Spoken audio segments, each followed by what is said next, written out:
travel at speeds pushing 200 miles per hour. The very best drivers in the world putting their lives on the line every week. It's time to get the lowdown on this week's contenders, plus a look at the key driver matchups. Right now on Gaughan Racin. Welcome in to the South Point Hotel, Casino, and Spa. If you're looking at us on the internet, on TV, you'll see I'm sitting up here at the desk by myself, Jeff Motley, but I'm joined by Brendan Gaughan. He is down in Baja, California, getting ready to run the Baja 1000 this weekend. Brendan, how's everything down in Mexico? It's been a hell of a week, man. We've been out there doing the homework, what we call it, putting our notes in. I've got an app for our pre-runner, and basically the guy that rides with me, Mike Montez, actually types while we're driving, and it's really amusing watching him. And I have to go back through and edit a lot of typos, but we got most of the homework done, and now it's time to get ready to race. It's raining, it's cool, which will help us as far as weather goes for dust. So it's fun. I love doing it. This is what I couldn't wait to get back to do. But Jeff, the bigger thing is the race season's over, so I can go play now. The race season's over, and you talk about people having a big week. Well, nobody's had a bigger week than Kyle Busch this week. We look back on Homestead now, the race itself, and again, like has happened every year since we went to this playoff format, it took winning the race to win the championship. Kyle Busch hadn't won a race since late May, early June, and a 21-race winless streak, I believe, and then he puts it all together at Homestead to win the championship. And didn't we say he was slumping? He was the guy limping in, or at least I think I may have said that. Look, it's Kyle Busch. I mean, that's why we say every week why he's still a favorite, even when he wasn't winning.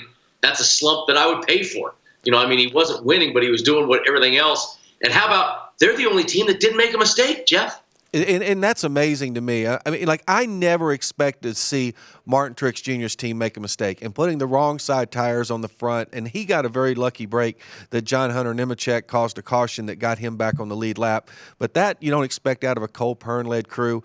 Denny Hamlin, we've talked about what a great job Chris Gabehart's done all year as a crew chief. They certainly made a major, major mistake by putting too big of a piece of tape there on the grill opening. And then Kevin Harvick, I guess we can say that maybe Rodney made a little bit of a mistake by leaving him out so long, but Rodney's theory was, look, we're running fourth of the four championship contenders. We had to do something different, and I think he was hoping that if they stayed out a little longer, maybe they would catch a caution. So Kevin probably had the weakest car of the four down there, and maybe that was strength in numbers from the Gibbs team. Well, the main thing to me is Denny Hamlin putting too much tape.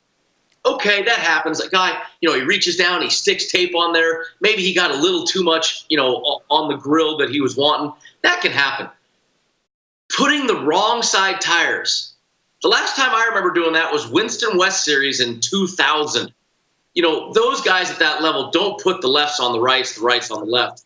I can't believe that mistake was made. And Brendan, for the folks that maybe don't understand exactly how that works, explain what the crew guy sees on those tires. I mean, because look, most people, or layman people, are going to look at four tires and see four tires. So explain, number one, what he's looking at, and number two, what's the difference in those tires? Yeah, look, first of all, the difference of the tire, everybody knows what a high school running track looks like, right? There's lane 1 on the inside, lane 8 on the outside. Well, a racetrack is the same, and it's a shorter distance on the bottom than the outside, so the tires are actually different sized. So the left side tire is like 3 centimeters, maybe 5 centimeters smaller than the outside tire. So they're actually bigger and smaller. And what the guy sees, normally the tire guy has written on them, LR, left rear, RF, right front. They put these letters and numbers on them so we don't get confused. They lay them out on the wall. The tire guy leans down, he picks up the right tire, looks at it. Normally 5 other people have an eyeball on it as it goes. I cannot believe that they made that type of mistake on that stage in that race. And I was just shocked. You would even think the tire changer would know the difference in tires. I mean, I think about a professional golfer. He probably knows when he picks up a 6-iron or a 5-iron just by the feel of it that it's different. Because when you do that every single week and you do it multiple times during the course of the weekend, I would think the guy would have realized something was wrong right then. Cole Pearn said he knew it as soon as they dropped the jack and Martin started driving out of the pits that they had the wrong tires on.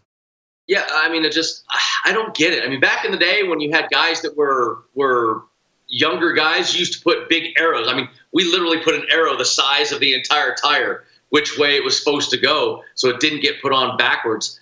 But I can't believe those guys at that level made that mistake. Well, and let's talk a little bit about the mistake that Denny Hamlin made. You know, we talk about where the guy put the tape or whatever, but if you watch that, the size of that piece of tape was enormous. I mean, it looked like the kind of piece of tape you might put on when they used to, you know, when they're doing the single lap qualifying runs.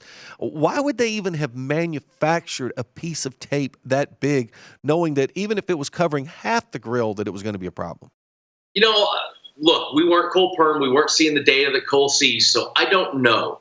Possibly Cole. That's Chris Gabehart did it on the. Oh, Chris, sorry. Possibly Chris made maybe they were really, really cool. Maybe they really wanted a big chunk of heat in it. And he just put it over too much of the grill. Remember, you're dealing with a square, Jeff, maybe this big. You know, it's not giant, and they maybe wanted to cover this much of it, but instead they got that much. And that 2 square inches of difference is all that mattered. Well, and people don't realize just how sensitive these cars are to the heat when they're out there running. All right, now let's talk a little bit about the guy that won the championship, Kyle Busch. You know, Kyle, he's kind of said a little bit this week about how he really felt like this championship kind of validated him. When he won it in 2015, you know, everybody knows that was the year that he broke his leg in the Xfinity race at Daytona. He missed a good portion of the season. He really didn't make it back until almost May. I think it might have been the Coke 600, might have been his first race back. But he managed to have an amazing summer, winning races, got himself back into the top part of the points, went on to win the championship. But this year, you know, he was consistent all year, even though he didn't win a lot after the beginning of the season. But he really felt like that this championship was validated, maybe validated the 2015 one a little bit more. Do you agree with that? You know, that 2015 season was pretty special. If you look at, you know, it was the first time anybody got a medical waiver, that we even heard the term, Jeff, medical waiver. So that was a big deal that he was allowed to do that. Then the run he had, just how strong he came back. It was a new Kyle. And we said in the playoffs that year, watching him, we felt like this was a new Kyle. He had a renewed, you know, sense of life. And it showed. This year, we were kind of saying slumping. He wasn't winning. He wasn't doing this, you know, but he was still finishing third, second, fourth, third, second, fourth. You know, it wasn't like he disappeared. He just wasn't winning. And when it mattered, Kyle Busch was able to bring it home and win again. So I think it's the culmination of puts a little period on the fact that we all know he's a Hall of Famer, but he went to show everybody he can do more than just win races in other series. He can win when it matters. You know, and I was shocked. They were showing a statistic, and I would have never guessed it because, I mean, I think because you and I have known Kyle for so long, and you and I both are a lot older than Kyle. We see him as a young guy. Do you realize he won more races during the decade from 2010 to 2019 than any driver on the circuit? And this is in the Cup Series. I'm not talking about all those Xfinity races and truck races that he won. I find that just to be incredibly remarkable that he was the number one driver of the entire decade. You know, it doesn't find it remarkable. You look at what he did, he earned it. He has been the number one driver of the decade. I mean, that's what he's done. So looking at it going, yeah, absolutely. Jimmy Johnson was the 2000 to 2010, and Kyle Busch has been look, Jimmy was 2010 to 2020 until the last two years. But Kyle Busch, what he's done, not just Cup Series, Xfinity, truck, the rule changes that have been made, basically because of Kyle Busch, this guy has really just become amazing. You know, and I think the one thing that, and granted, Kyle Busch is the champion. Kyle Busch is the one that gets to hold the trophy up, and he's the one that's going to stand on the stage in Nashville in a couple weeks and make a speech. But we talked about the mistakes, and what we really saw, there's no question Denny Hamlin's his lack of winning the championship or having a shot at Homestead was not of his own making. He did everything he could do. Martin Truex Jr., again, this was the driver did his job. The crew did not. You can make an argument however you want on Kevin Harvick. The car wasn't really that good most of the day. They took a gamble in the pits. It didn't pay off. Kyle Busch's crew did not make one mistake on Sunday. And, you know, they didn't make very many mistakes throughout the entire year. Now, maybe their car wasn't the fastest all year long, but that team was pretty flawless all year, and I think that really also lends a lot of credibility to the fact that it is a full team effort. No matter what kind of guy you got behind the wheel, if you don't have all the other parts in place, crew chief, crew members, you're not going to win a title. Well, I guarantee if you go back and look at the stats, pit road speeding penalties, any of the goofy, stupid things, I guarantee if you look at those, Kyle Busch led the series in the least amount of those four people. He did not have many of them. He had a few, but nowhere near the amount the other guys had. Kyle put together a full season of, I don't want to say perfection, but a really damn good season without making mistakes. Well, championship driver and a championship team, and they earned it. So one thing we got to talk about, Brendan, before we go to our first break. Normally at the very end of the show, we talk about our picks. But since we're wrapping up the season, unlike Kyle Busch, who I'm losing you. I think service is going. I think there's a problem. yeah. Well, unlike Kyle Busch, who kind of resurrected from the dead to come back and win the championship on Sunday, you and I did not get resurrected from the dead to win the championship in the picks. But we would like to at least go over the picks real quick just to find out who did well. And, of course, our producer, Ann, she was our champion this year. She got a little bit of love on Sunday. I think she got one right. None of us did very well, by the way, in our picks on Sunday. And I think we learned a valuable lesson that don't pick against the four that are running for the championship, because when they get to Homestead, they're the guys that are going to run well. But Ann is our season champion. I don't know if we have our stats or anything up for the screen. But, Ann, congratulations on being our season champion. Thank you. And I didn't want to have an asterisk on this. So because I came in mid-season, and I came in and there were already some positive points on the board for me. So I went through and I wanted to make sure I was the winner regardless. And I did, and I went back. So, Jeff, I have some news. Okay, let's You're hear still in second. And Brendan, you're still in third. Because when I came in, we were at plus. The friends of the show were plus 4.45. So if you take that away from my season total of 41.35, then I'm still in the lead with 36.9, and you guys are below. And Ann, to your credit, I believe you might have been in third place when you took over. You know, your predecessor, Jorge got it way behind the eight ball. And, of course, those of you who listen to Racin, you know Tommy Viola, who produces some of the shows on here. Tommy went out on a limb when we were still picking truck races and took Greg Biffle because he hadn't heard of anybody else, and got a big win on Greg Biffle that kind of got into the positive That got into the positive. But I will say I wasn't in third because Brendan was negative points when I came on. I actually went back, pulled some tape. I had the biggest comeback, let's just say. I mean, I was negative like 15 or 18 at one point, I think. You realize all three of us were in last place at some point this time, and I think everybody was in first place at one point this week. But anyway, as we finish up our standings, I did manage to come in second, no thanks to going 0 for 5 this past week at the Homestead race. And Brendan, even though you came in last, again, we talked about this last week. We've talked about this on several weeks. We all came in very, very far to the positive side, meaning that if people had bet with us, people would have won money. Well, we are good at something. Maybe I may be last in it, but it's like Kyle Busch. It still was last, but it was a good last. Well, Kyle Busch, he did it when he had to. Yes. He did it when he had to. Okay, when we come back on Gaughan Racing, we're going to kind of break down the 2019 season, some of the high points, some of the low points, and just wrap up the season before we get into 2020. This is Gaughan Racing, the weekly NASCAR show that gets you ready for this week's big race and more. You can listen to Racin on SiriusXM Channel 204. Watch us online at Racin.com and follow us on Twitter at Racin Live.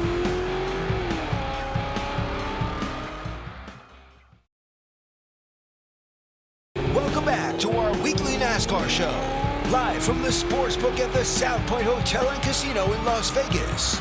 Now, back to Gaughan Racing. Welcome back into Gaughan Racing. Jeff Motley alongside Brendan Gaughan. Actually, I'm not alongside Brendan Gaughan, but Brendan is on with us via Skype from Baja, California, down in Mexico, where he's preparing to run the Baja 1000 this weekend. And Brendan, we're going to wrap up 2019. We've had a great year doing this show. We've seen a lot of highs, a lot of lows, and we don't have any odds to talk about this week. So really, it's kind of a little bit talking about the season in general. So first off, I wanted to kind of get your biggest surprises of the year. Maybe some things that happened during the season, drivers that maybe kind of surprised you on how well they did. And I'm talking about positive surprises. I think first, we talked about it most of the season, Jeff. Matt DiBenedetto and the JTG group. Those two, to me, were the two biggest surprises of the year. I don't want to say surprises, but when Levine announced they were going to become a Gibbs satellite, I think we all expected it, and I believe that those expectations came to fruition. And then maybe people didn't expect it as much, but when they announced that JTG was going to go to a Hendrick affiliation, I expected a lot out of them, and I think Chris Buescher absolutely performed at that level as they should have with that bump in play. I'd almost argue that they were as good as the Hendrick cars about half the time, especially early in the season. So those, to me, were the two that stick out immediately in my head. You know, I think probably one guy I look to, the fact that he was able to find victory lane this year, did a really good job. Alex Bowman. I mean, I think we were hoping for good things out of Alex, but we weren't really sure because we really hadn't seen the success other than those few races actually when he subbed for Dale Jr. But seeing him get a win, I think was big. Certainly, probably the most surprising, shocking, backdoor, if you want, or whatever. Justin Haley winning at Daytona in July, probably to me is the thing that stands out as the most amazing. And I know this kind of maybe doesn't fall under the surprising for a lot, but we've talked for years about Denny Hamlin being a good racer, a guy who had a chance to win a championship, but a guy who always seemed to have issues. And I think this year, we really finally saw Denny Hamlin as a guy who, I don't want to say a pleasant surprise, but Denny Hamlin really put it all together this year. I mean, he had a legitimate shot to win the championship. He made one mistake, really, the entire playoffs at Texas, and he overcame that in a huge way by turning around and winning at Phoenix the next week. Obviously, Homestead was kind of out of his control, but I was really pleasantly surprised to see the year that he had, and I think that's something he can probably build on. You saw the glimpse of the old Denny at Texas. It came back out. So, I was a little nervous that Denny reared its head, but I think he did a brilliant job of composing himself, coming back, which has not been his strong suit, which has not been something that we see out of him often. So, really impressed. I will have to give you that on Denny Hamlin also. Well, if we're going to talk about what was good, we kind of have to talk about those who were a little bit disappointing. And, a guy we're probably going to talk about a little bit more in our next segment going into 2020. I think you would have hoped for more out of Jimmy Johnson this year. Obviously, he's announced earlier this week that 2020 is going to be his last race or his last season. He certainly was a guy. I think I was a little bit disappointed not to see him have a better year. Probably expected a little bit more in the playoffs out of Kurt Busch, and probably looked at a guy like Kyle Larson as a guy that I thought this could be a breakthrough year where he might make it to the Final Four. So it's hard to really put guys like Kurt and Kyle Larson into a disappointment, but I think for both of them, I think the Ganassi teams would have expected to have a little bit more than just Kurt getting the win at Kentucky and being out of the playoffs in the first round. Well, and if I'm talking some disappointments, you got to look, I can't say disappointing, but Eric Jones, the only, the man, he made the playoffs, but the first round, just utterly collapsed in that first round of the playoffs. That was kind of a disappointment. We expected more from him. And maybe for me, if I'm going disappointments, not just on the team side, the short track package that they ran, this package had a lot of positives. I like what I saw in some of the mile and a halves. I like some of those things, the super speedways, all those things look great, but the short track package was a little iffy. And NASCAR even announced earlier this week that they're going to look at maybe changing some of that package for next year. So that's I think that's good news for the sport. Well, and I agree. And, Steve Phelps, who's the president of NASCAR, he had a media briefing at Homestead, and that was one of the topics that came up. And I think one of the great things that we've seen, there's been a lot of changes in NASCAR this year with NASCAR and International Speedway Corporation consolidating, and we're really seeing, Jim France and Steve Phelps and Mike Helton really, really kind of take control of the organization.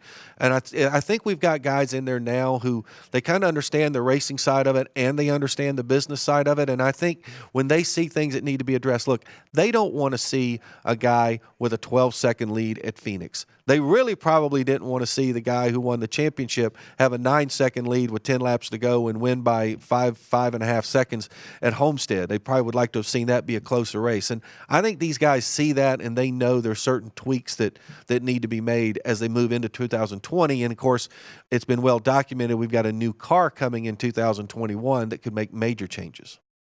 Well, and here's my problem is every basketball game a great game? No, but there's a difference there. NASCAR only gets one shot at it a week. Basketball games have got, 12, 13 games per night. And that's the point. You have more chances for snoozers. You have more chances for bad football games, basketball games. There's those chances there. NASCAR only gets one shot. So they work hard to make sure that we get that one shot a week right. You can't get it right every time. Well, it's like the Super Bowl. Sometimes the Super Bowl is 52-14. That happens. Sometimes you get a blowout in the Super Bowl, and they only get one shot a year at that. Sometimes they're not exciting, but that's okay. It's still a great sport and a great game, and we love it. It doesn't make me say I'm never watching this again because at Phoenix they had an 18-second lead. It was funny. There was an article, and I believe it was in Auto Week or The Athletic or something, I read about Ricky Rudd earlier this week. And it talked about he finished 10th in a race, and he was like 26 laps down to like Richard Petty or Cale Yarborough, and he finished like 9th or 10th. People don't kind of realize the way the sport has evolved now. We've got more cars finishing on the lead lap. It's more competitive. We got more guys with a chance to win. How many different guys won this year? We had a lot of different winners. We had the 16 guys that made the playoffs, all of those guys capable of winning races. No, and all the old, I love to get into the arguments with the traditional old school fan. Look, I love those guys. But when they say the racing was better in the 1980s, no, it wasn't. Even if you say the 1990s, no, it wasn't. I went through some stats with Pete Pistone on the morning drive when I co-hosted it one time this year. And we were looking at races that were won where 3 guys were on the lead lap. There was races. No, that doesn't happen anymore. Okay, we've had a couple races this year that 8, 9, 10 guys were on the lead lap. To me, that's a testament to how strong that race team is, not how bad the racing is. Well, and I'd love to bring up 2 races in particular. You talk about the old days and the new days. 1976 Daytona 500, Richard Petty and David Pearson both crashed coming off turn 4. Petty's car stalls in the grass. Pearson's car is going about 15 miles an hour across the finish line, and it was seconds. It seemed like an eternity after they crashed before Pearson limped across the start-finish line. Do you think the 2 leaders could crash at Daytona coming off turn 4 now, and one of them still win the race? Well, we have crashed coming into the Tri-Oval and still won the race upside down type thing, but you ain't going to make it from turn 4 and still win that race because there's going to be 32 guys screaming right through the hole going for the win. So, no, that doesn't happen anymore. And not just at Daytona. Anywhere it doesn't happen anymore. Exactly. It's very rare that you're never going to see a double-digit number of cars on the lead lap. That's just unheard of in today's sports. So I think it's more competitive than it's ever been. Now, let's talk about one other thing. How about some drivers that we know that they were really good for bettors? And I want to bring up one guy. You bet on him last week, and I wish we probably should have gone back and gotten some stats on this. But I look at a guy like Ty Dillon. That guy won his group almost every year. And we talk about the group every week. We talk about the groups, and we talk about all this other type betting. But the groups is really an opportunity where people can win money betting.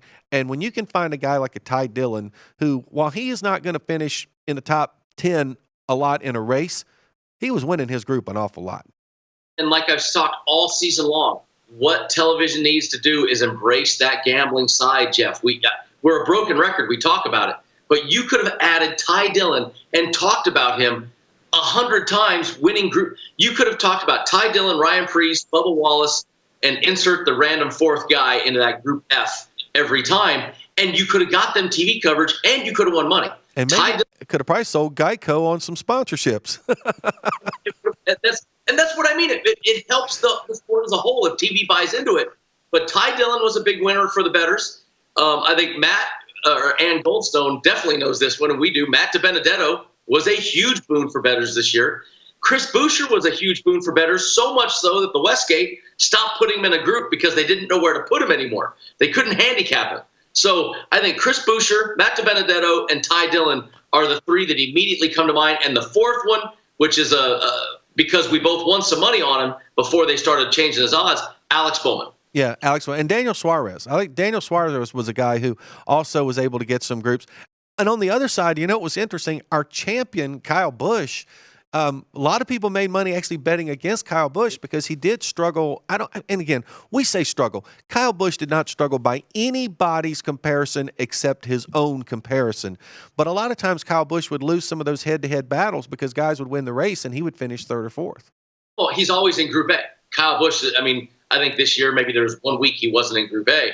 And you're battling against the guys that just happened to win. So he did not win that group. From June until Homestead, he definitely did not win Group A. So betting against him in that respect, was able to win you money. But it was so hard to bet against Kyle Busch. No, you're exactly right. Okay, I think Brendan and I have done a pretty good job of putting a nice big bow on 2019. When we come back on Gaughan Racing, we're going to talk about 2020, the driver changes, and the schedule changes. This is Gaughan Racing, the weekly NASCAR show that gets you ready for this week's big race and more.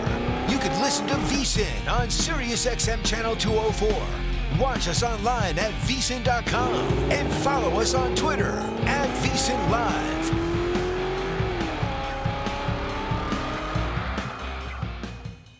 Welcome back to our weekly NASCAR show, live from the Sportsbook at the South Point Hotel and Casino in Las Vegas.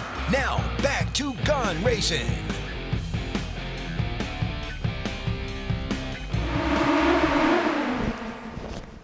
Welcome back into Gaughan Racing. Jeff Motley. I'm joined by Brendan Gaughan, my cohort. He's not on the desk with me today, but he is in Baja, California, getting ready to run the Baja 1000 this weekend. And Brendan, we've talked about 2019. We're going to turn our attention to 2020 now. We've got a lot of changes coming up. One thing that kind of jumps out at me for 2020, I think we may have the strongest crop of rookies that we have seen in a long time, with Christopher Bell, Tyler Reddick, and Cole Custer all coming in as rookies in 2020. I think that's the one thing that jumps out to me. We didn't see a lot of driver jumping or swapping. We've seen Chris Buescher and Ricky Stenhouse Jr. kind of, swapping rides, but most of the replacements have been rookies coming in, not guys swapping rides. Yeah, I got to tell you, remember there was a few years, Jeff, that we didn't even have really many rookies. The rookie of the year was kind of an misnomer of a thing where it was just a guy barely racing. Well, we seen Andy Lally and Kevin Conway, guys we never saw again. I love me Andy Lally. Andy's one of my heroes in life, but he'll be the first to tell you it was. He was running there was just no rookies. This year, the power that Cole Custer and even the star power they already bring, they are a star in their own right. So Cole, Chris, and Tyler Reddick. There is some good star power coming in, which I like, but you just glanced over it. I think for me, the most fun driver change for next year is going to watch the performance between a Chris Buescher and a Ricky Stenhouse Jr. Yeah, there'll be a little competition there. There's no... It's just a straight driver swap. The last time we saw this was Elliott Sadler and, who did Elliott switch with back in the day? That's been way back. That's before my time. I remember they did a straight driver swap, and it was like, ooh, you got to watch. To me, and we all talked that Ricky Stenhouse Jr., we blame Ryan Newman for losing his job this year because Ryan came in and did so well, and Ricky didn't. Chris Buescher had such a great season at JTG Racing where they bumped that. Their finishing points was 10 positions higher. Their average finishing position was probably 15 positions higher, and Chris Buescher was a big part of that. Now he's going to go to the Roush car that didn't make the playoffs, that Ryan Newman overshadowed greatly, and we're going to see Ricky's going to have a lot of heat on him over at JTG. One other driver change that we hadn't mentioned yet, who I think this has the potential to be a real catapult for this guy's career. Matt DiBenedetto moving in for Paul Menard, who's leaving the Wood Brothers program there.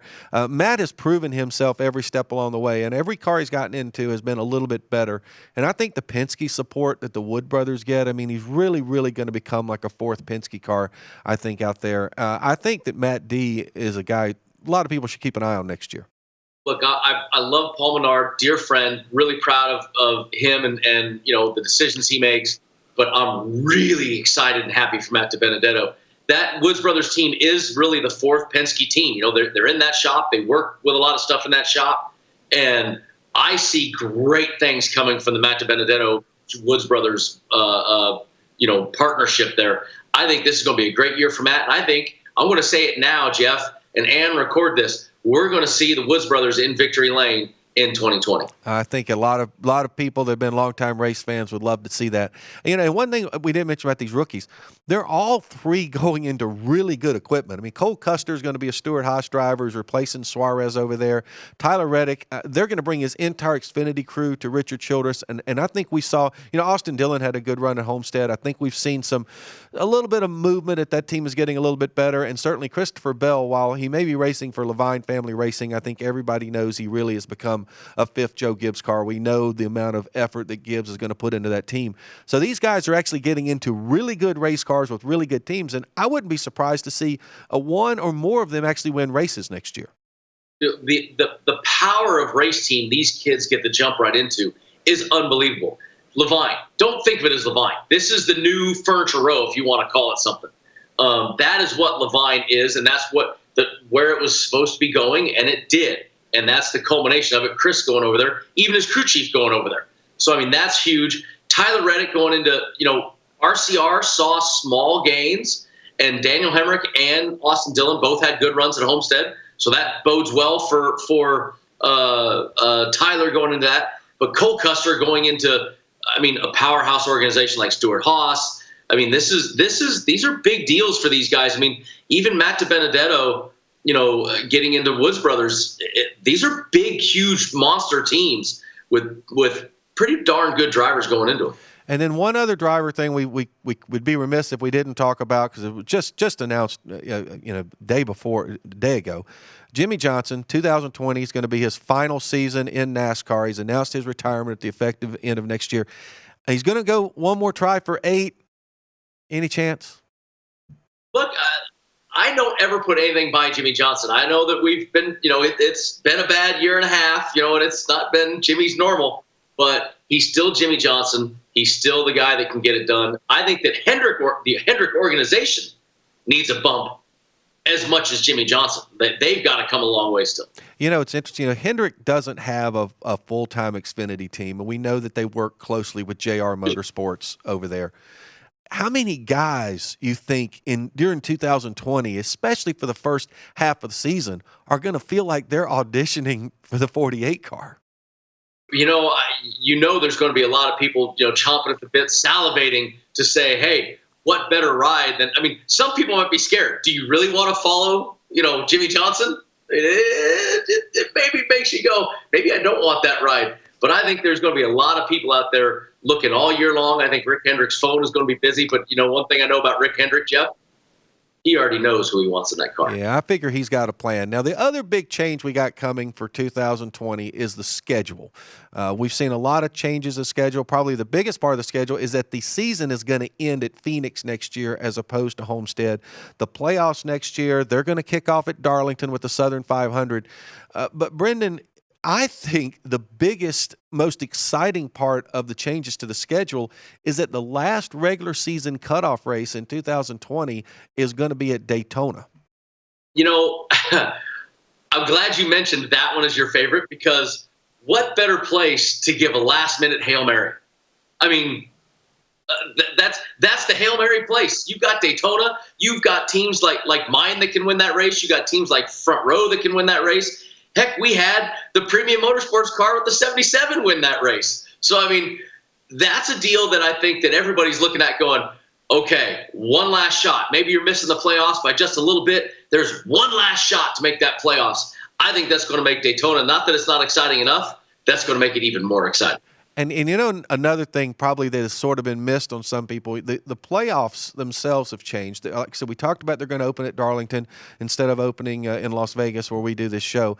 But the 3 cutoff races, Brendan, the night race at Bristol is the first cutoff race. The Roval at Charlotte is the second cutoff race.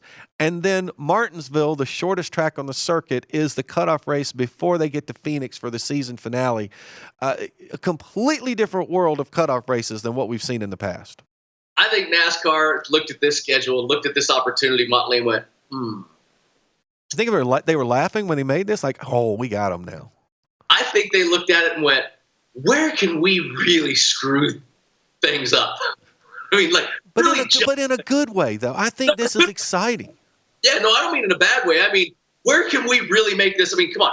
No offense, going to Las Vegas for a cutoff race. Vegas is not the place that you really think of cutoff. It's not a place that gives you the big drama. It's a great lead-in race, but it wouldn't be a great cutoff race to me. And look, me and you, we know we love our Vegas. I mean, so not trying to hurt our feelings or Chris Powell's feelings, but the stuff that happens at Bristol night race, are you kidding me?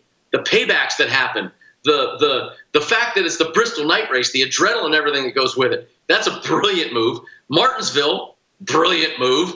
And then the Roval has turned into one of these great new, oh my God, where did this come from ideas? And I think that NASCAR looked at this and says, we are really going to scare some people. That scares drivers. The guy that thinks he's good, that's 20 points to the good, is not good with those as cutoff races. Well, I always get aggravated. All these people want to go on Twitter and Facebook and say X number of days to the Daytona 500. But, Brendan, I know we just wrapped up Homestead. I said I'm already excited for 2020. I love the driver changes we see coming in. I love the schedule changes we see coming in. Now, when we come back on our next segment, Brendan, we're going to have a guy in here to talk about what we can expect from the gambling side of things going forward into 2020 with auto racing. We're going to be joined by the great Vinny Maiulo. So we'll be right back on Gaughan Racing. This is Gaughan Racing, the weekly NASCAR show that gets you ready for this week's big race and more.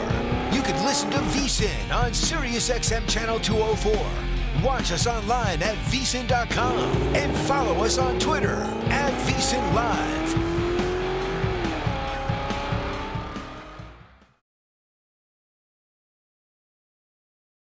Welcome back to our weekly NASCAR show, live from the Sportsbook at the South Point Hotel and Casino in Las Vegas. Now, back to Gaughan Racing. Welcome back into Gaughan Racing. Jeff Motley, my cohort Brendan Gaughan, is with us on Skype from Baja, California, where he's running the Baja 1000. And Brendan, normally when I'm sitting up here, I feel like I've got goodness sitting beside of me, but today we have greatness sitting up here beside of me. Vinny Maiulo, you can hear him almost every day on My Guys in the Desert here on VSiN. Vinny, who's been a fixture in Las Vegas for years when it comes to bookmaking and sports gambling here in town. And Vinny, thank you for joining Brendan and I. It's our final show of the year, so thank you for joining us. Well, always a privilege to be with you guys. I appreciate the kind words. I want to wish Brendan good luck this weekend down in Mexico. I know, well, you talk about versatility. Well, we talk about versatile players in all sports. There's one of the great versatile drivers in all of racing in Brendan. So great to be here, guys. Well, one thing I wanted to talk to you about, we talked a little bit off the air. In this last segment, we're really going to talk about the future of gambling on NASCAR. And we talked a little bit about the comparisons to golf. I think that's something that you like to make. And I think there's some people probably who are listening to us who are diehard race fans, but there's a lot of golfers who are race fans. So kind of equate those two together. Yeah, good point, good comparison. And here's the reason why we compare them, Jeff, is simply because when you look at the structure of the wagering on the events, you've got a group, right? You've got the field of drivers. You got the field of golfers. You've also got individual betting odds to win a particular event. We have head-to-head offerings in both sports as well. We're starting to see more group wagering in golf, and we've also now started to add that to auto racing as well, especially, and we had a great deal of success with the events here in Las Vegas, the two races here last year, and we're going to look forward to those again next year, highlighted by the South Point 400.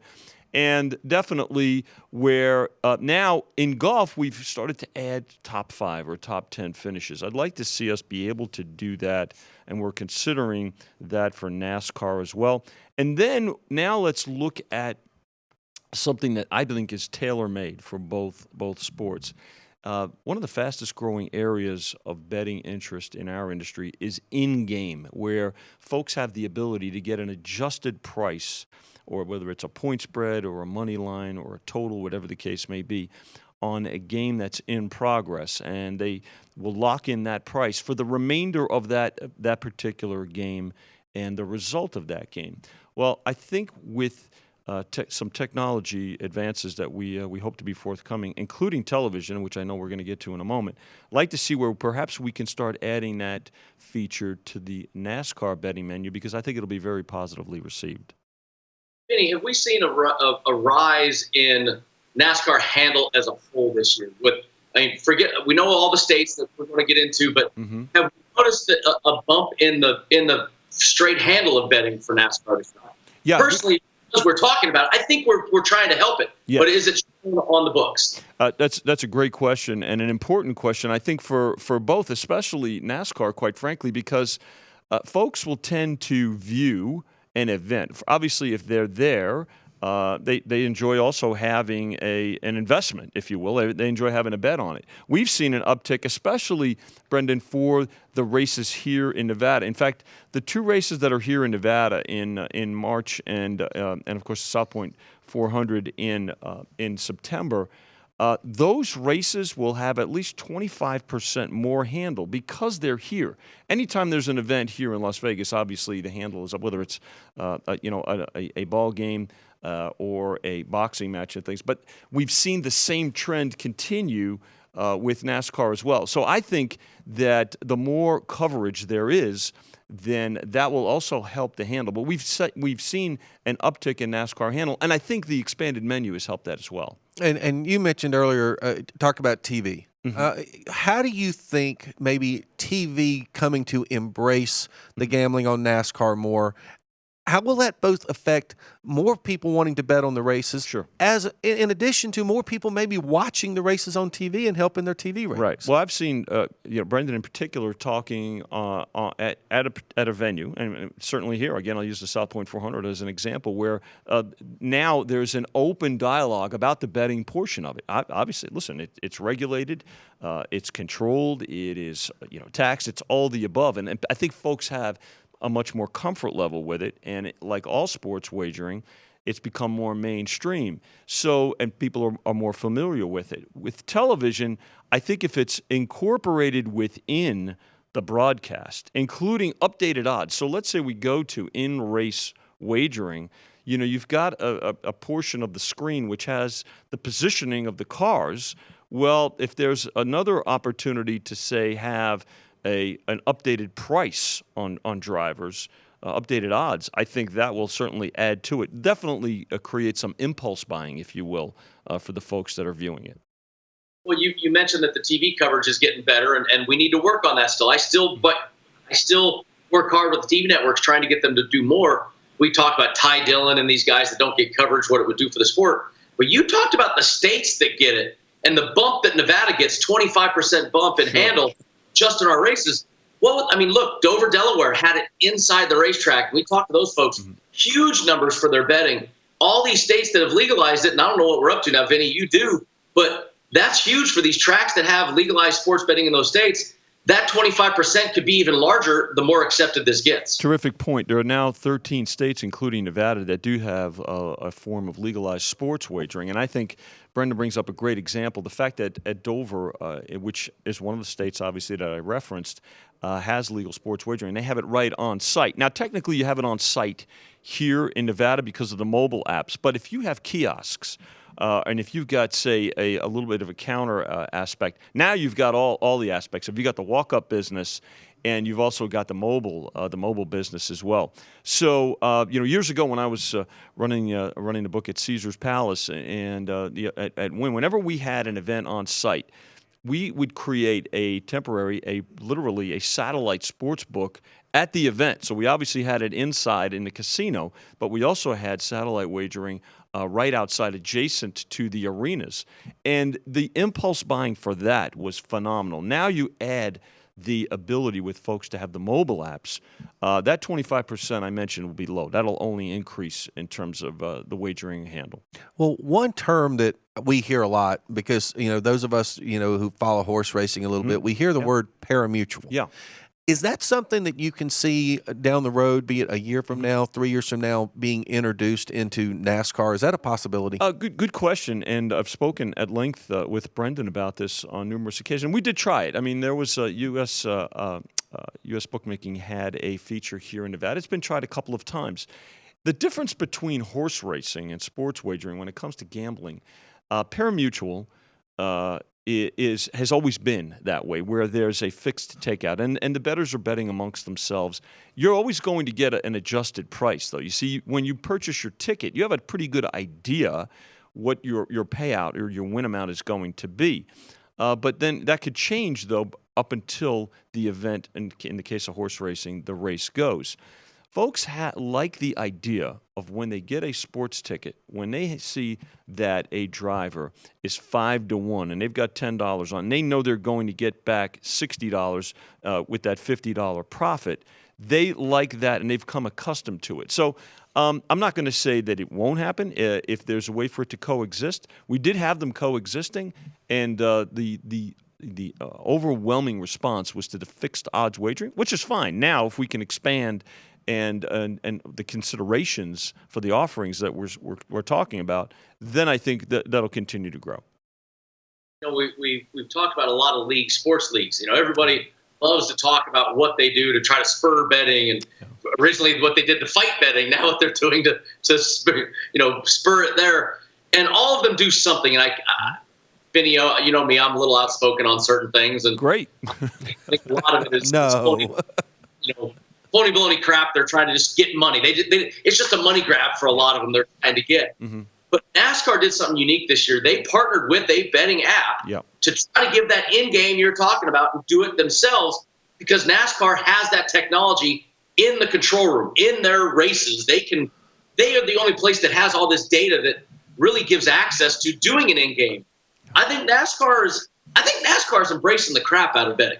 I think you bring up a terrific point, and it's an important point, because what you're referring to by the other leagues in the NCAA were quote-unquote integrity fees. Well, integrity's always been at the forefront of our industry from the inception. We want to see a square game, and we want it to be a two-way street. What our two-way is this. If folks are wagering, then the interest is going to go up. There's going to be, yes, we have more handle, but the interest on the event goes up. Where do they derive revenue there? Well, if the interest is up, certainly sponsorship and advertising tends to increase as well, especially with television advertising. So I love the fact that NASCAR has partnered in a way to where it is not placed higher costs on sportsbook operators, but they get the fact that what it does is create more interest and more buzz, and they're going to generate revenue in other areas as a result of that. And I think it seems like we're really kind of just at the tip of the iceberg Yes. for betting on NASCAR. No question. Again, some of the things that we're considering, and frankly, having these kinds of discussions with you guys that are involved with it.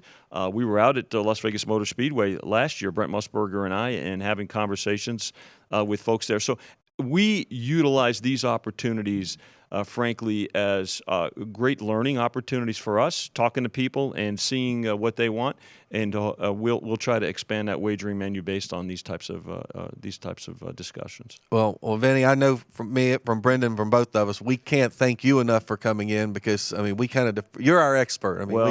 We defer to you on everything sports gambling. What's that, Brendan? With experts.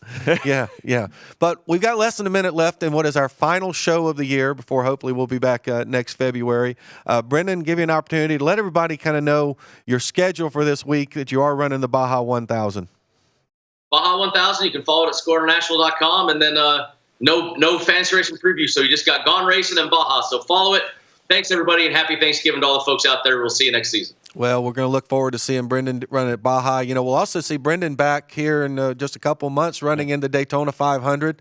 Hopefully, we're going to see Brendan running Daytona, Talladega, and he'll keep it on all 4 tires the entire time you're down there at Daytona.